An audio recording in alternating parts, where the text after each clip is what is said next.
Welcome to the Tech Egg. Don't get scrambled. Enjoy the video. In this video, I will explain how to set up a construction crane. First, thoroughly assess your construction site to confirm stable ground conditions and ample overhead clearance. Next, meticulously plan the crane's exact placement and its operational swing radius to avoid any obstructions. Finally, always ensure that all required permits are secured and comprehensive safety checks are completed before any equipment arrives on site. Once the site is prepared, focus on the foundation. You'll need to prepare a perfectly level, reinforced concrete foundation, which is crucial for the crane's stability and safety. Then, carefully assemble the crane's base section, securing it firmly to this prepared foundation.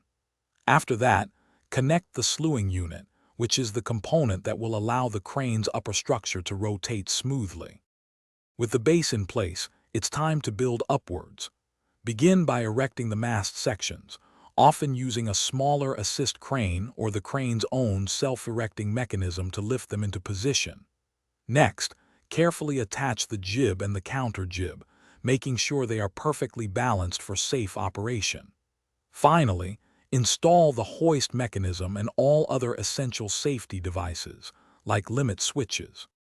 Before any heavy lifting begins, conduct thorough pre-operation inspections and essential load tests to confirm everything is functioning correctly. It's also vital to ensure all operators receive comprehensive training on the specific crane functions and adhere strictly to all safety protocols. Remember, staying hydrated is important on any job site, so check the description for a link to the Owala water bottle and other great deals. Thanks for watching. Consider subscribing if I helped unscramble your problems.